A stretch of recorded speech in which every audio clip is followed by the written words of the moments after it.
The chandeliers at the Four Seasons Austin cast a golden glow over 300 faces as I stepped onto the stage at my sister Chloe's 21st birthday party. The DJ lowered the music with a smooth fade, replacing the pulsing bass with an expectant silence. My parents beamed at me from their table near the front, my father's arm draped proudly around my mother's shoulders. Chloe stood beside her 5-tier champagne tower, radiant in her custom Valentino gown, confidence radiating from every pore. She looked like a princess in a fairy tale, surrounded by roses that cost more per stem than most people spend on groceries. The microphone felt heavy in my hand, heavier than it should have been, or maybe that was just the weight of 20 years pressing down on my chest. "Thank you all for coming tonight," I began, my voice steady and warm, practiced from the 36 times I'd rehearsed this in front of my bathroom mirror. "I'm Leo, the older brother, and I've been asked to say a few words about the birthday girl." Smiles everywhere. Genuine smiles from people who thought they knew my family, who'd watched Chloe grow up through countless parties just like this one. My mother clasped her hands together, her eyes glistening with what I once would have mistaken for genuine emotion. Now I knew better. Now I saw the calculation behind every tear, every embrace, every "I love you" that had conditions attached. 21 years ago today, my sister came into this world and changed everything. And I mean everything. I paused, letting them lean in, watching as 300 people shifted forward in their seats, expecting the warm nostalgia of a brother's love. Because you see, from that moment forward, my parents made a choice. They decided that in our family, there would only be room to celebrate one child, and it wasn't going to be me. The music stopped completely. Someone's champagne glass hit the floor with a crystalline crash that echoed through the sudden silence. I watched the flute shatter into 1,000 pieces, and thought about how appropriate that was, how perfect. For 20 years, they systematically erased my birthday. Not forgot. Erased. While Chloe got parties like this one, and trust me, she got dozens. I got locked in my room so I wouldn't ruin her celebrations. But here's what they didn't know. I pulled a document from my jacket pocket, the paper crackling in the microphone. I found out why. I found the trust fund. I found the police report. I found out what Chloe actually did the night our grandparents died in that car accident. And tonight, the truth comes out. My father's face drained of color like someone had pulled a plug. My mother grabbed the table, her knuckles white, her perfect composure cracking like ice on a warming lake. Chloe's mask of perfection cracked into something cold and hateful, something primal that she'd kept hidden beneath 20 years of being the golden child. "Happy birthday, little sister. Enjoy your last party on my dime." I walked off the stage into absolute silence so complete I could hear my own heartbeat, could hear the rustle of fabric as 300 people turned to stare at my parents with dawning horror. But before I tell you what happened next, I need you to understand how we got here. So let me take you back. Way back. And I promise you, by the end of this story, you're going to understand exactly why I did what I did. So make sure you stick around, because this gets so much worse before it gets better. My 10th birthday fell on a Tuesday in October, right when the Austin heat was finally breaking into something bearable. I'd been talking about it for months. There was this new laser tag place that had just opened on the north side, and Mom had actually promised, that we'd have my party there. 10 friends, pizza, the works. I'd made the invitations myself, little hand-drawn laser guns on construction paper, each one carefully colored with markers I'd saved up my allowance to buy. The morning of my birthday, I woke up to silence. No streamers dangling from my ceiling fan, no balloons tied to my doorknob, no pile of presents at the foot of my bed like in the movies I'd watched. I found Mom in the kitchen, already on her phone, her coffee growing cold as she scrolled through what I now recognize was party planning for Chloe. "Happy birthday, sweetheart," she said absently, kissing the top of my head without looking up from the screen. "We'll do something this weekend, okay? Your father has that work thing tonight." That weekend never came. It never came the next weekend either, or the one after that. But you know what did come? 2 days later, a carnival in our backyard. Actual carnival rides transported and assembled overnight. A Ferris wheel that rose above our privacy fence. Professional face painters and a petting zoo with miniature horses and alpacas. For Chloe's end of middle school celebration, she was 13. I remember standing at my bedroom window, my forehead pressed against the glass. Watching 100 people celebrate my sister for finishing 8th grade while my hand-drawn laser tag invitations sat crumpled in the trash can next to my desk. I'd found them there that morning, and something inside me broke just a little bit. "Don't be so dramatic, Leo," my father said when I finally worked up the courage to ask why I couldn't come down to the party. "We're celebrating Chloe's achievement. You'll have your turn when you accomplish something worth celebrating." But my turn never came, no matter what I accomplished. When I turned 13, I just won the school science fair with a project on renewable energy that the judges called remarkable for a middle schooler. But that same week, Chloe got a welcome to high school party with a live band that played until midnight. When I turned 14, I'd made the honor roll for the 6th consecutive semester. Chloe got a Just Because We Love You garden party with an ice sculpture shaped like a swan and a chocolate fountain that cost $4,000. When I turned 15, I'd been accepted into the Gifted and Talented program and offered a spot at a prestigious summer camp for young scientists. Chloe got a sweet 15.5 celebration because, according to my mother, she was feeling a little down about not making the cheer squad and needed cheering up. I noticed the pattern, but I told myself it was in my head. I told myself I was being paranoid, being selfish, being ungrateful. After all, my parents told me these things constantly. "You're so needy, Leo. Not everything is about you. Your sister is going through a tough time." But nothing, and I mean nothing, compared to my 16th birthday. 16. The big one. The one every teenager dreams about. The one that's supposed to mark your transition toward adulthood. I didn't even ask for much. Maybe dinner out at the Italian place I liked. Maybe a cake, nothing fancy, just chocolate with vanilla frosting. Maybe just an acknowledgement that I existed, that I mattered, that 16 years of my life meant something to the people who'd brought me into this world. Instead, I woke up that morning to the sound of event coordinators shouting in our driveway at 6 a.m. By noon, our entire backyard had been transformed into what looked like a scene from a European garden party. White tents with billowing silk panels. Thousands of flowers, roses, peonies, hydrangeas, arranged in cascading displays. A string quartet warming up beneath an arbor wrapped in fairy lights. And in the center of it all, being carefully positioned by 4 people in catering uniforms, was a 5-tier fondant cake, decorated with hand-painted sugar flowers that looked like tiny works of art. For Chloe's Just Because It's Spring party, on my birthday, in October. "Leo, I need you to stay in your room today," my mother said when I came downstairs, not even bothering with an excuse anymore. Her voice was flat, matter of fact, like she was telling me to take out the trash. "We have guests coming, and I don't want any disruptions. I'll bring you a sandwich around lunch." "It's my birthday," I said quietly. "It's my 16th birthday." She looked at me like I'd spoken in a foreign language. "Leo, you're being ridiculous. Not everything is about you. Now please, go to your room before the guests start arriving." I spent my 16th birthday locked in my room, headphones on to drown out the laughter floating up from the party below, trying not to smell the cake that probably cost more than most people's cars. I'd put on my best playlist, the one that usually made me feel better. But every song felt hollow. Around 7 p.m., someone knocked on my door. It was one of the catering staff, a woman in her 30s with kind eyes. "Hey kid, I saved you a piece of cake. I saw your birthday cards on your dresser when I passed by earlier." She handed me a plate with a generous slice. "Happy birthday. I'm sorry this is happening to you." A stranger showed me more kindness on my 16th birthday than my own parents did. I ate that cake in my room, alone, and cried for the first time in years.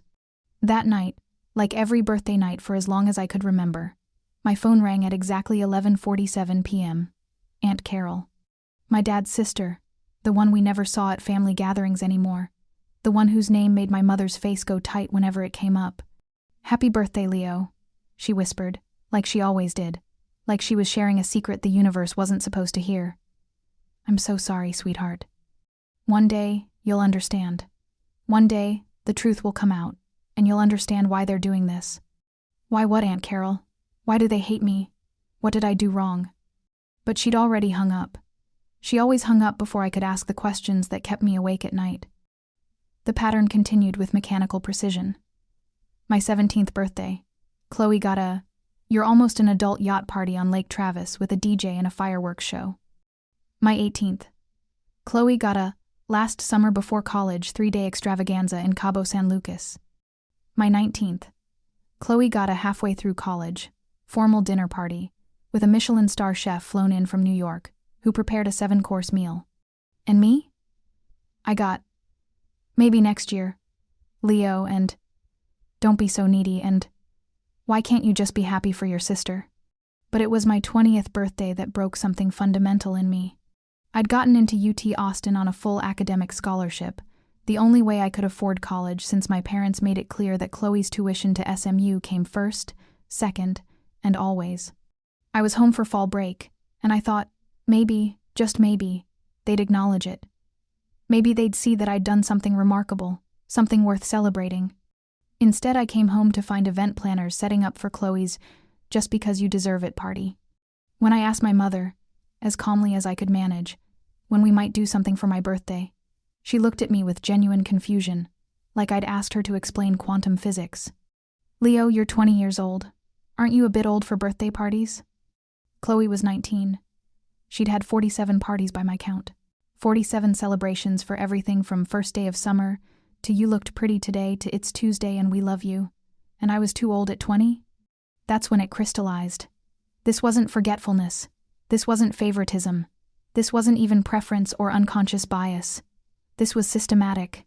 This was deliberate. This was a choice they made every single day for 20 years, a choice to erase me from my own family. They didn't forget my birthday. They erased it. They erased me. And somewhere, buried beneath 2 decades of pain, I knew there had to be a reason. People don't do this for no reason. They don't torture their own child for 20 years without something driving them. And I was going to find out why. The answer came 3 months before Chloe's 21st birthday, during Christmas break of my junior year at UT. I wasn't supposed to be home. I was supposed to be at my friend Marcus's place in Houston for the holidays, but his family got COVID at the last minute, so I came back to Austin a day early. The house was quiet when I let myself in around 9 p.m., using the key they'd given me years ago and probably forgotten I still had. Too quiet. Then I heard voices coming from my father's study, low, urgent, terrified voices that didn't match the carefully controlled family image they showed the world. "He's going to find out eventually." My mother hissed, her voice sharp with panic. "He's not stupid, Richard. He's getting suspicious. Did you see the way he looked at me at Thanksgiving? He won't find anything, everything's locked up. As long as he doesn't know about the trust, we're fine. We're so close. Just a few more months. But the terms, you know what happens when he turns 21. You know the clause. If he figures out what we've done before then we make sure he stays estranged. We've made it this far. We've made it 20 years. We just have to hold on a little longer." I stood frozen in the hallway, my heart pounding so hard I thought they'd hear it through the walls. Trust? Clause? Estranged? Every word was a puzzle piece clicking into place, forming a picture I was terrified to see. I waited until they went to bed, counting their footsteps on the stairs, listening to their bedroom door close. Then I did something I'd never done before, something I'd fantasized about during all those locked-in-my-room birthdays. I picked the lock to my father's study. It was easier than I expected. A bobby pin and a paperclip, just like the YouTube videos I'd watched one sleepless night. The lock gave way with a soft click that sounded like a gunshot in the silent house. The room was a shrine to Chloe. Photos of her everywhere on the walls, on the desk, on every available surface. Awards, certificates, newspaper clippings about her sorority. Of me, one family photo from when I was 7, shoved on a bottom shelf behind a stack of old law journals, so dusty it left a residue on my fingers when I picked it up. It took me 40 minutes to find the locked metal box in the back of his file cabinet.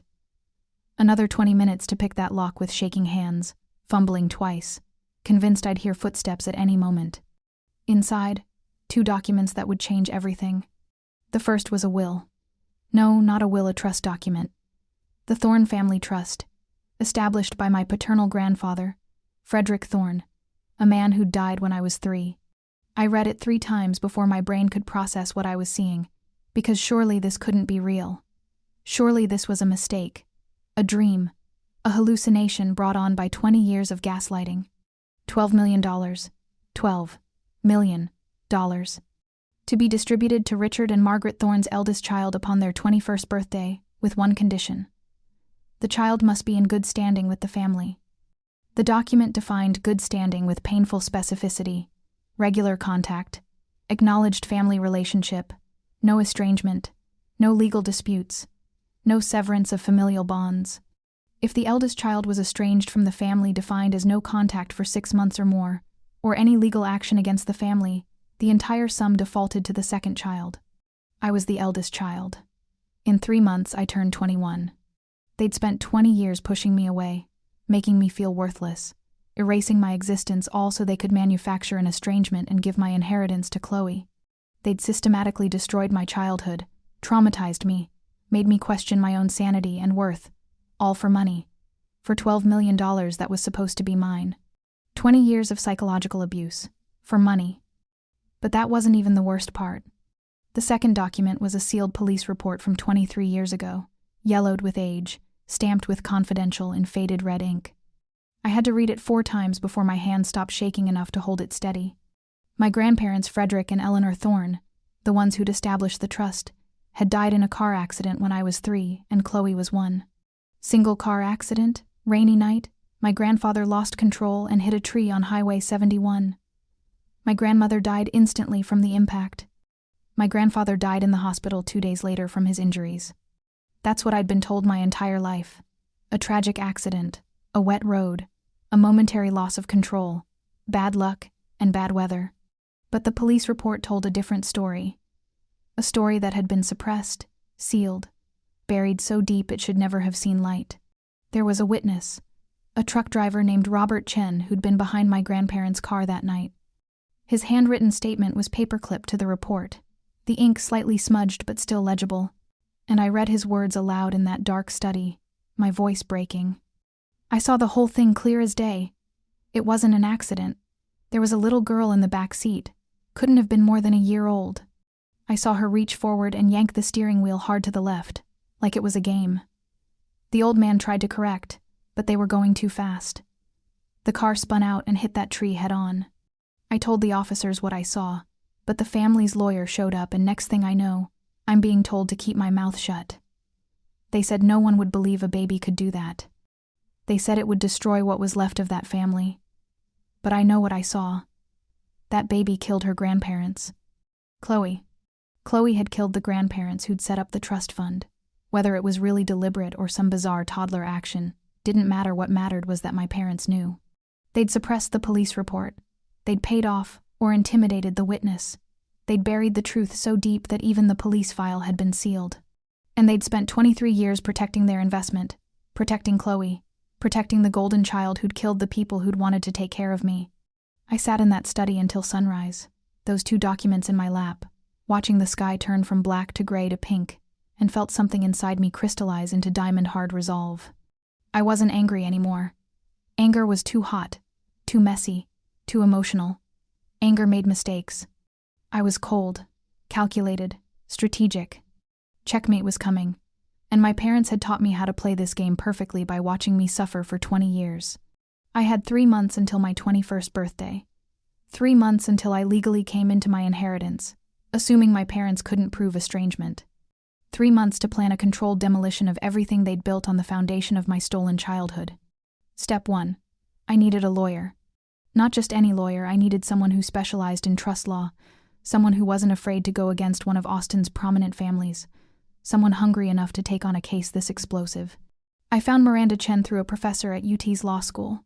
She was 32, hungry, brilliant, and had a reputation for taking down entitled rich people who thought money made them untouchable.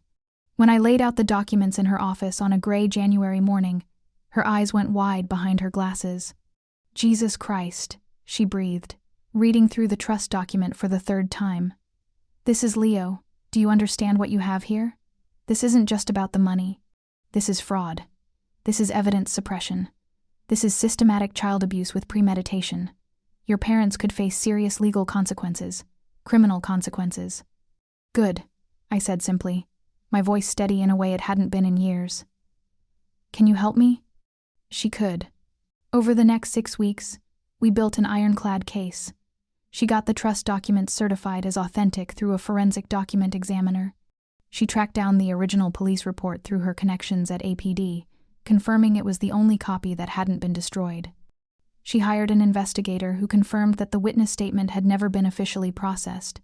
It had been lost after my parents' lawyer got involved with a substantial payment to the police department's discretionary fund. But we needed more. We needed testimony. We needed the witness himself. Finding Robert Chen, no relation to my lawyer, took 3 weeks and a private investigator who charged me most of my savings. He was 67 now, retired, living in Fredericksburg in a small house with a garden that looked meticulously maintained. When I knocked on his door on a cold February morning, he knew why I was there before I said a word. "You're the boy," he said quietly, his eyes filling with tears immediately. "The older grandson. You look just like your grandfather did at your age. I'm Leo Thorne, and I need you to tell me what you saw that night."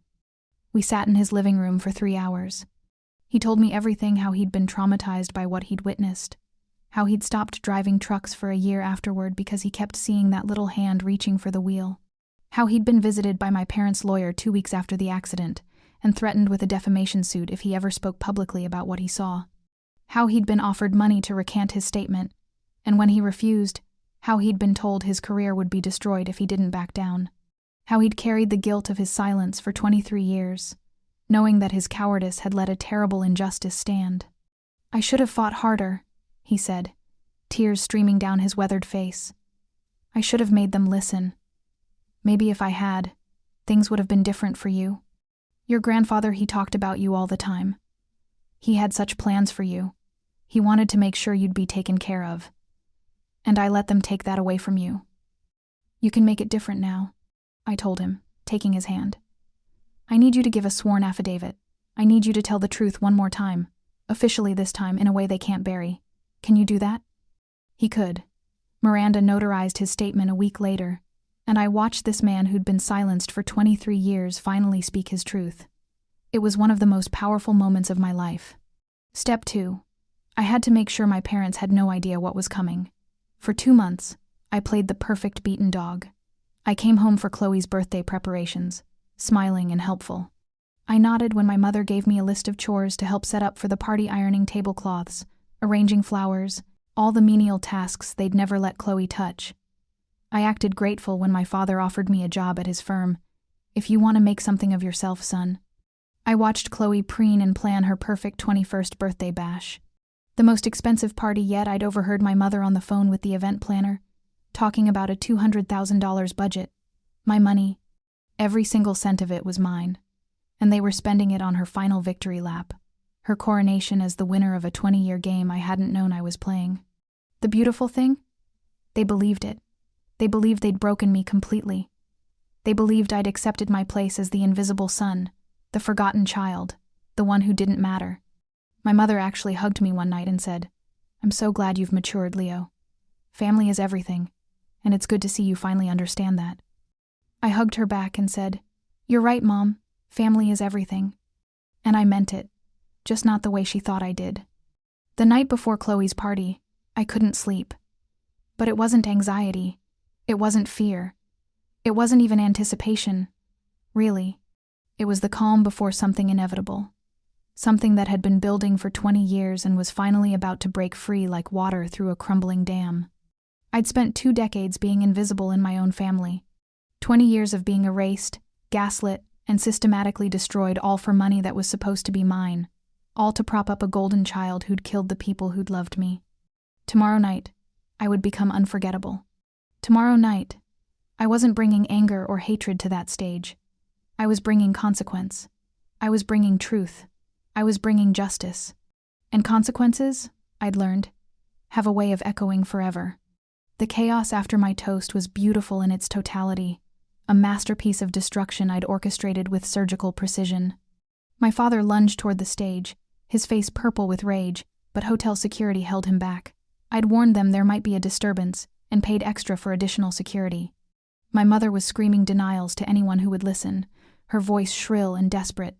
But the guests were already backing away, pulling out their phones, whispering behind their hands. 300 of Austin's elite had just witnessed a family's darkest secrets dragged into the light, and you could see the social calculus happening in real time on their faces. Chloe stood frozen by her champagne tower, her perfect mask cracked into something primal and ugly. Pure hatred blazed in her eyes, the same hatred I'd sometimes glimpsed when she thought no one was looking.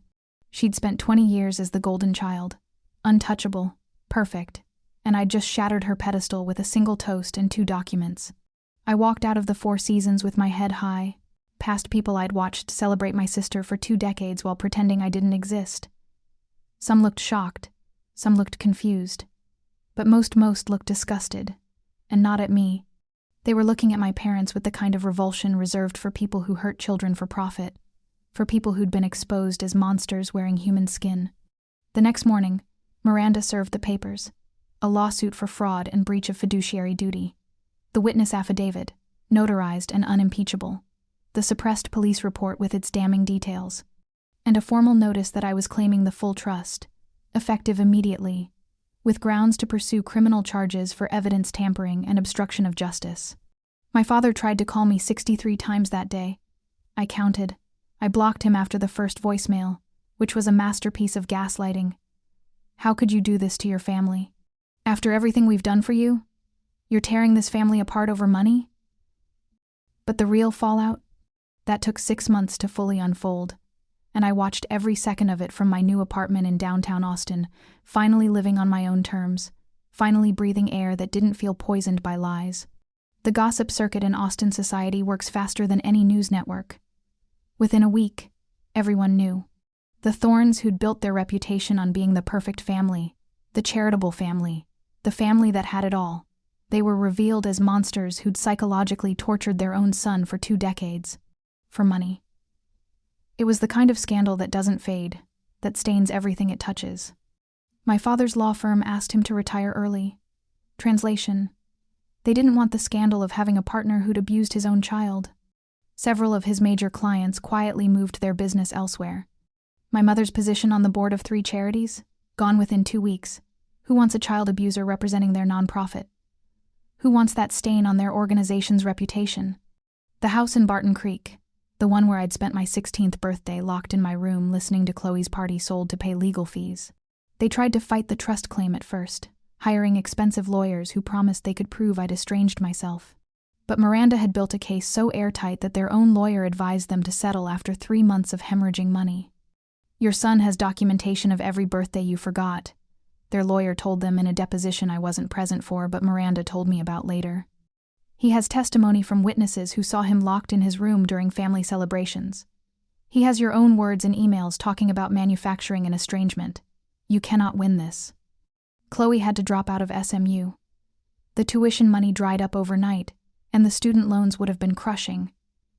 Last I heard, she's working retail at some boutique on South Congress, and her Instagram, once full of luxury trips and designer clothes, went private after she got doxxed by an army of internet strangers who thought what my family did was unforgivable.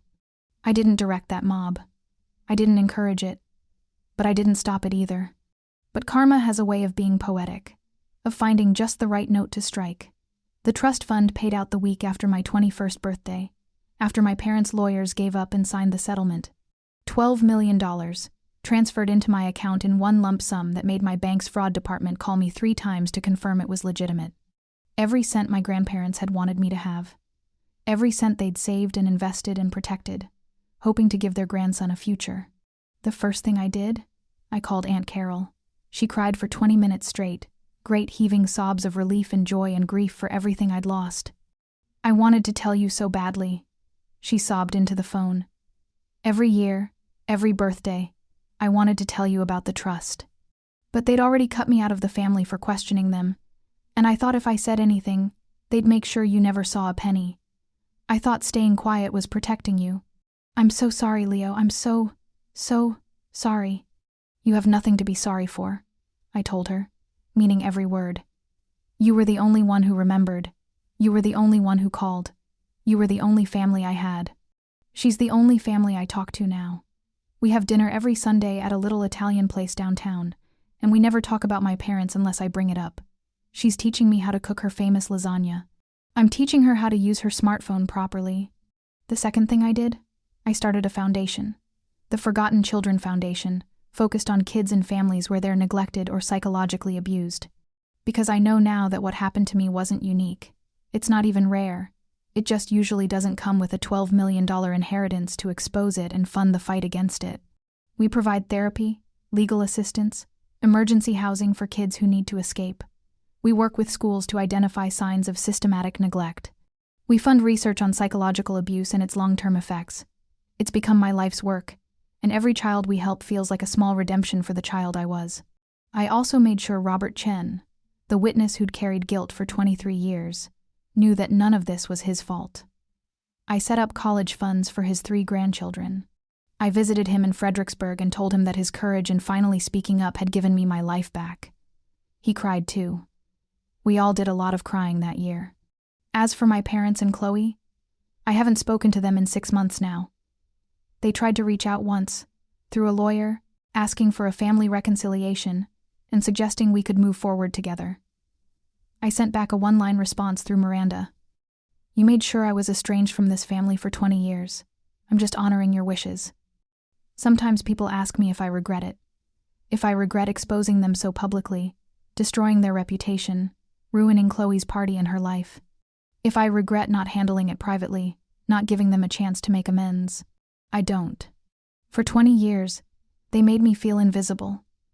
They made me question my worth, my sanity, my right to exist in my own family.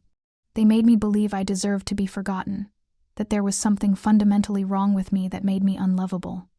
But here's what they didn't count on. Invisible people see everything. Forgotten people remember everything. And when you systematically destroy someone's childhood for profit, when you sacrifice your own child on the altar of money, eventually, the bill comes due. I'm 21 now. I'm free.